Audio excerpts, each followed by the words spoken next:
Hello every one, welcome back. നമ്മൾ മൂന്നാറിലൊരു capacity building പ്രോഗ്രാമിനായിട്ട് പോയതാണ്. അപ്പോൾ നല്ല തണുപ്പത്ത് നമ്മൾ രാവിലെ ഒരു 8 മണിയായപ്പോൾ നമ്മളവിടെ എത്തി. തലേന്നേ മൂന്നാറിൽ പോകുന്നതിൻ്റെ പ്രിപ്പറേഷനും യാത്രയുടെ തുടക്കമൊക്കെ നമ്മൾ പറഞ്ഞിട്ടുണ്ടായിരുന്നു മറ്റ് ഷോർട്സിലൊക്കെ. അപ്പോൾ അതിൻ്റെ ഒരു ഡീറ്റെയിൽഡ് വീഡിയോ ഇതാണ്. അപ്പോൾ പ്രവീൺ സാറിൻ്റെ ഒരു ഫ്രണ്ടിൻ്റെ ഫ്രണ്ട് വഴിയാണ് നമ്മൾ മൂന്നാറിൽ ബസ് സ്റ്റോപ്പിൽ ഇറങ്ങിയതിന് ശേഷം നമ്മൾ പിന്നെ അവിടെ നിന്ന് റൂമിലേക്ക് നമുക്ക് ബുക്ക് ചെയ്യാനും നമുക്ക് അതിൻ്റെ കോളേജിൻ്റെ ലൊക്കേഷനും ഒക്കെ ഉള്ള വണ്ടി അറേഞ്ച് ചെയ്യുന്ന എൻ്റെ ഫ്രണ്ടാണ്. അപ്പോൾ നമുക്ക് 2 റൂം നമ്മൾ ബുക്ക് ചെയ്തിട്ടുണ്ട്, പ്രവീൺ സാറിനും പിന്നെ മറ്റേ നമ്മൾ 3 പേരും കൂടെ റൂമിൽ. അപ്പോൾ നമ്മൾ അവിടെ മുകളിലോട്ട് റൂമിലേക്ക് പോവുകയാണ്. ഒന്ന് ഫ്രഷായിട്ട് ഇറങ്ങിയിട്ട് 8:30ക്കാണ് റിപ്പോർട്ട് ചെയ്യാനുള്ള ടൈം. 8 മണിയായി നമ്മൾ റൂമിലെത്തിയപ്പോൾ നമ്മൾ പെട്ടെന്ന് ഒന്ന് കയറി ഫ്രഷ് ആവാനായിട്ട് ഇറക്കി. ആക്ച്വലി നല്ല തണുപ്പായിരുന്നു. കുളിക്കുക എന്നുള്ളത് വളരെ വലിയ ടാസ്ക്കായിരുന്നു. എന്തായാലും നമ്മൾ തട്ടിക്കൂട്ടിയൊരു ഫ്രഷ് അവർ നടത്തി. നമ്മൾ ദാണ്ട അവിടെ നിന്ന് വീണ്ടും ആ കാറിലേക്ക് കയറി നമ്മൾ ആ കോളേജിൻ്റെ വഴിയിലേക്ക് പോവുകയാണ്. നമ്മുടെ റൂമിൽ നിന്നും കോളേജിലേക്ക് അധിക ദൂരമൊന്നുമില്ല, കുറച്ച് ദൂരമേ ഉണ്ടായിരുന്നുള്ളൂ. അപ്പോൾ അവിടെ യാത്ര വഴിയിൽ ഒരു പൂവ് കണ്ടു. നീലക്കുറിഞ്ഞിയാണോ എന്നൊരു സംശയം പറഞ്ഞു. അപ്പോൾ എന്നെ കളിയാക്കിയവരെല്ലാവരും കൂടി. ആക്ച്വലി അവിടെ നീലക്കുറിഞ്ഞി ഉണ്ടായിരുന്നു. 12 വർഷത്തിലൊരിക്കൽ പൂക്കുന്നതാണെങ്കിലും ഇടയ്ക്ക് അവിടെ എവിടെയായിട്ട് നീലക്കുറിഞ്ഞി പൂത്ത് കണ്ടിട്ടുണ്ടെന്ന് അവർ ആ ഡ്രൈവർ നമ്മോട് പറഞ്ഞിട്ടുണ്ട്. അപ്പോൾ നമ്മളെന്തായാലും നമ്മുടെ കോളേജിലേക്ക് എത്തി. ഇവിടെയാണ് നമ്മുടെ CBB എന്ന് അറിഞ്ഞപ്പോഴേക്കും നമ്മൾ ഗൂഗിളിൽ ജസ്റ്റ് കോളേജിൻ്റെ വ്യൂ ഒക്കെ ഒന്ന് സെർച്ച് ചെയ്ത് നോക്കിയിട്ടുണ്ടായിരുന്നു. പക്ഷേ ആ ഫോട്ടോയിൽ കണ്ടതുപോലെയല്ല, അതിനേക്കാളും ഭയങ്കര ഭംഗിയായിട്ടോ അവിടെ നിന്ന് ആ ഒരു ഗ്രീനറി കാണാം. മൂന്നാറെന്ന് പറയുമ്പോൾ തന്നെ നമുക്കറിയാമല്ലോ, പക്ഷേ ആ കോളേജും ആ ഒരു അറ്റ്മോസ്ഫിയറിന് ചേരുന്ന രീതിയിലാണ് ഉണ്ടാക്കിയിരിക്കുന്നത്. അകത്തോട്ട് കയറിയപ്പോൾ അവിടുത്തെ ഹൈലൈറ്റ് എന്ന് പറയുന്നത് നിറയെ പൂക്കളാണ്, നല്ല ഭംഗിയുള്ള പൂക്കൾ. അപ്പോൾ അത് നമ്മളെന്തായാലും രജിസ്ട്രേഷനൊക്കെ കഴിഞ്ഞിട്ട് നമ്മൾ നേരെ ആ ഒരു ഓഡിറ്റോറിയത്തിലേക്ക് പോവുകയാണ്. അപ്പോൾ അവിടെയുള്ള ആളുകളോട് നമ്മൾ ഓഡിറ്റോറിയത്തിലേക്ക് പോകാനുള്ള വഴിയൊക്കെ ഒന്ന് ചോദിച്ചിട്ട് നമ്മൾ ദാണ്ടെ ഓഡിറ്റോറിയത്തിലോട്ട് പോവുകയാണ്. ഒരേപോലത്തെ കുറേ വഴികൾ, അപ്പോൾ കറക്റ്റ് നമുക്കറിയത്തില്ല.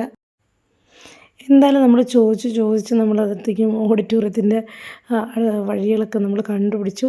ഏകദേശം ഓഡിറ്റോറിയം എത്താറായി. അപ്പോൾ ആക്ച്വലി നല്ല ഭംഗിയാണ്. അവിടെ ഒരു കൊട്ടാരത്തിൻ്റെ ഒരു ഫീലൊക്കെ തോന്നി നമുക്ക് ആ ഒരു വേ ഒക്കെ കണ്ടപ്പം.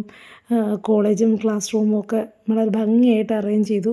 അപ്പോൾ രാവിലെ തന്നെ നല്ല തണുപ്പുണ്ടായിരുന്നു. എന്തായാലും നമ്മൾ ഓഡിറ്റോറിയത്തിലേക്ക് നമ്മൾ എത്തിയിട്ടുണ്ട്.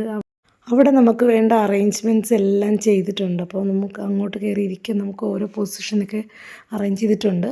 നമുക്ക് നെറ്റ് യൂസ് ചെയ്യാനുള്ള യൂസർ നെയിമും പാസ്വേഡും ഒക്കെ നമുക്ക് തന്നിട്ടുണ്ട്. അപ്പോൾ ഇതാണ് നമ്മുടെ ട്രെയിനിങ് നടക്കാൻ പോകുന്ന ഓഡിറ്റോറിയം.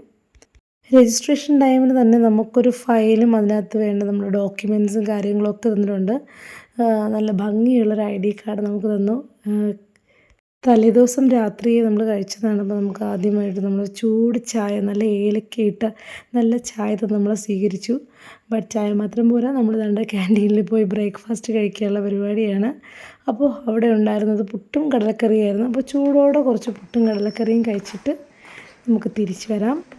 ഈ കോളേജിൽ എത്ര നേരം നമുക്ക് ടൈം സ്പെൻഡ് ചെയ്താലും മതിയാവത്തേയില്ല. കാരണം എന്താ, ഇവിടുത്തെ പൂക്കളൊക്കെ തന്നെയാണ് ആ ഭംഗി, ആ തണുപ്പും ഒത്തിരി ഭംഗിയുള്ള പൂക്കളും. അതിങ്ങനെ നോക്കി നിൽക്കുക, അങ്ങനെ വായി നോക്കി നിന്നപ്പോഴേക്കും നമ്മുടെ റിസോഴ്സ് പേഴ്സണും ഗസ്റ്റും ഒക്കെ എത്തിയിട്ടുണ്ട്. അപ്പോൾ പ്രോഗ്രാം ഉടനെ സ്റ്റാർട്ട് ചെയ്യും.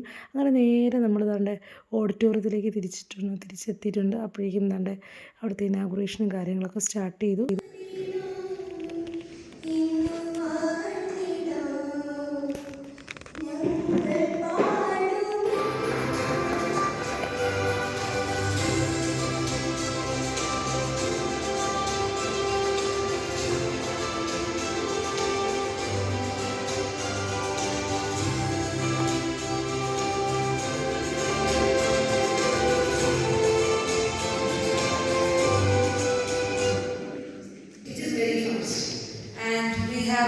People whose psychology is changing and people's physiology is changing. I urge you that we are inducing into students must undergo a change. Rote learning or just teaching for the sake of them clearing the exam or getting marks will not do. They may clear exams and they will pass from the schools, and you will also be happy and proud. but they'll not benefit anything from it. As principal rightly said, students these days they have good marks, but poor understanding of it. Along with that, we also put an assessment method, which is a very nice assessment method. We also put a feedback form, both for the teachers and the students. I tell teachers, why are you so stupid? Don't teach. Throughout my life, I've tried only one thing, to make them curious. Because when they are curious, what will they do? They will ask questions. When they ask questions, they will find out on their own. And the objective of education is not teaching. Education is to make them lifelong learners for life. The biggest mistake we make as teachers is thinking we have to teach them. Each line we go, each line. Wrong. Totally wrong. What you need to do is make them so curious that you sit back, enjoy yourself, and the children learn themselves. And then you don't have to teach for a day. And if you say all rubbish, we say, I've done it. Design thinking എന്നൊരു topic പഠിപ്പിച്ചപ്പോൾ നമുക്ക് കിട്ടിയൊരു ആക്ടിവിറ്റിയാണ് ഒരു notes പേപ്പറിൽ നിന്നും maximum tools ഉണ്ടാക്കുക അല്ലെങ്കിൽ AIDS ഉണ്ടാക്കുക. അത് മൾട്ടി പർപ്പസ് ആയിരിക്കണം. നമുക്ക് ഒരു സാധനം നമുക്ക് ഡിഫറെൻറ്റ് ടൈപ്പിൽ യൂസ് ചെയ്യാൻ പറ്റണം. അപ്പോൾ അത് പ്രവീൺ സാർ നല്ല സൂപ്പറായിട്ടുണ്ടാക്കി. പല ടൈപ്പിൽ തൊപ്പി ഉണ്ടാക്കി. അത് എങ്ങനെയൊക്കെ യൂസ് ചെയ്യാമെന്ന് നമുക്ക് കാണിച്ചു തന്നു. അത് ഹൈലൈറ്റ് ആയിരുന്നു കേട്ടോ നമ്മുടെ പ്രോഗ്രാമിൻ്റെ.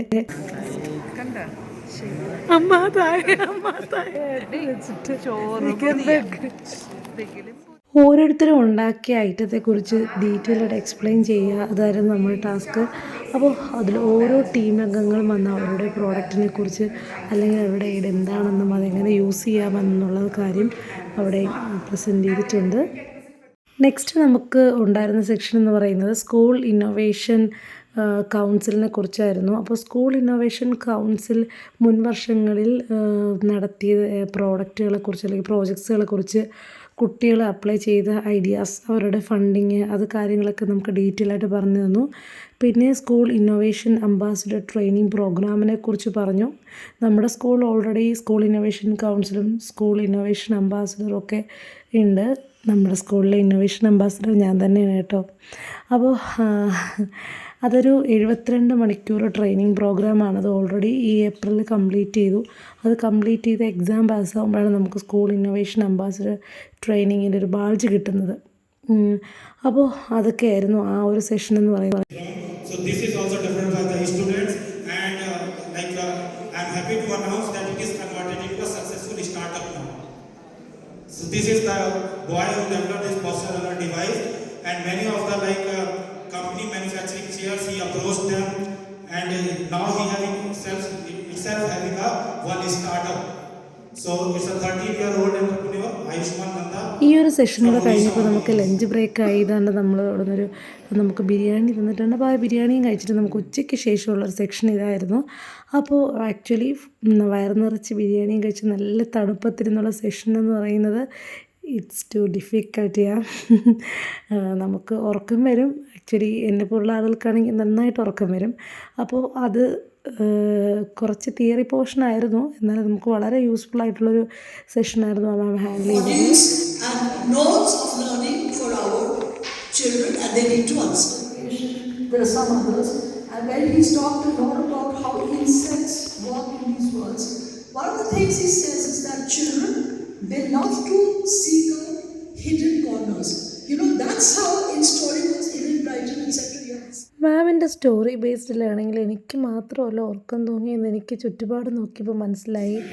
എന്തായാലും ആഫ്റ്റർനൂൺ സെഷനിലെ ആ ഒരു ആക്ച്വലി ഒരു സ്ലീപ്പി ക്ലാസ് തുടങ്ങിയപ്പോൾ പിന്നെ നമ്മൾ ആക്റ്റീവായത് ഈ ഒരു ടാസ്ക് കിട്ടിയപ്പോഴാണ്. അപ്പോൾ നമുക്കൊരു സ്റ്റോറി ബേസ്ഡ് ലേണിങ്ങും ടോയ് ബേസ്ഡ് ലേണിങ്ങും, അപ്പോൾ കുറച്ച് ടോയ്സ് ക്രിയേറ്റ് ചെയ്യുക എന്നുള്ള ടാസ്ക്കായിരുന്നു. അപ്പോൾ നമ്മൾ സ്കൂളിൽ പഠിക്കുമ്പോഴേ തന്നെ നമുക്ക് ആക്ടിവിറ്റി വരുമ്പോൾ നമ്മൾ കുറച്ച് ഉഷാറാവും. നമുക്ക് ആക്ടിവിറ്റീസ് വീണ്ടും കിട്ടിയിട്ടുണ്ട് ആഫ്റ്റർനൂൺ സെക്ഷൻ. അത് നന്നായിട്ട് നമ്മൾ എക്സ്പ്ലെയിൻ ചെയ്തു. നമ്മളൊരു 3-4 ടോയ്സും നമ്മുടെ ഒരു സ്റ്റോറി ക്രിയേഷനുള്ള ഒരു ടോപ്പിക്കൊക്കെ നമ്മൾ നന്നായിട്ട് ചെയ്തു. അപ്പോൾ അതോടെ നമ്മുടെ ട്രെയിനിങ് പ്രോഗ്രാം കംപ്ലീറ്റ് ആയി. ഇപ്പോൾ നമുക്ക് തണ്ട ചായ കുടിച്ചുകൊണ്ടാണ് നമ്മൾ ആ ഒരു ട്രെയിനിങ് കംപ്ലീറ്റ് ചെയ്തത്. നമ്മളങ്ങനെ ചായയൊക്കെ കുടിച്ച് നമുക്കുള്ള സർട്ടിഫിക്കറ്റൊക്കെ ഡിസ്ട്രിബ്യൂട്ട് ചെയ്യാനുള്ള ടൈമായി. അപ്പോൾ ഇനി സർട്ടിഫിക്കറ്റൊക്കെ മേടിച്ചിട്ട് നമുക്ക് നേരെ നമ്മുടെ റൂമിലേക്ക് തിരിച്ച് പോകാം.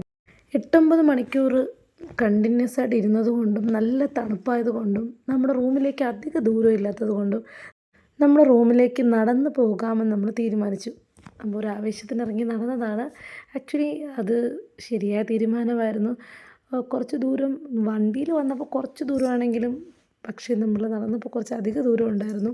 എന്തായാലും ആ ഒരു നടത്തം നമ്മൾ നന്നായിട്ട് എൻജോയ് ചെയ്തു. വൈകുന്നേരം ആ ഒരു മഞ്ഞ് ഒരു കോടയൊക്കെ ഇറങ്ങി നിൽക്കുന്നൊരു ടൈം ഒക്കെ കണ്ട് നമ്മൾ എല്ലാവരും സംസാരിച്ച് നന്നായിട്ട് റൂമിലേക്ക് പോയി. എന്തായാലും ആ യാത്ര നല്ല ഭംഗിയായിരുന്നു കേട്ടോ നടന്ന് കാണാനുള്ളത്. ഞാൻ പിന്നെ ആവേശത്തിൽ നടക്കാന്ന് പറഞ്ഞിട്ട് പിന്നെ വേദനിക്കുമെന്ന് പറയാൻ മിണ്ടാതിരിക്കുന്നത്. ആക്ച്വലി നല്ലപോലെ വൈകിയതുകൊണ്ട് അന്നേ ദിവസം നമ്മൾ പുറപ്പെട്ടില്ല. പിറ്റേ ദിവസമാണ് നമ്മൾ യാത്ര. അപ്പോൾ അതും നമ്മുടെ ബസ് ഒരുപാട് ലേറ്റായി വന്നപ്പോൾ. അപ്പോൾ എന്തായാലും അതിനിടയ്ക്കുണ്ടായിരുന്ന വിശേഷങ്ങളൊക്കെ അടുത്ത വീഡിയോയിൽ വീണ്ടും കാണാം. എന്തായാലും നമ്മൾ വന്നതുപോലെ നമ്മൾ രാത്രി 12:30-1 മണിയായി കൊല്ലത്തെത്തിയപ്പോൾ. അപ്പോൾ ഇതിൻ്റെ ബാക്കി വിശേഷങ്ങൾ അടുത്ത വീഡിയോയിൽ കാണാം. Bye bye.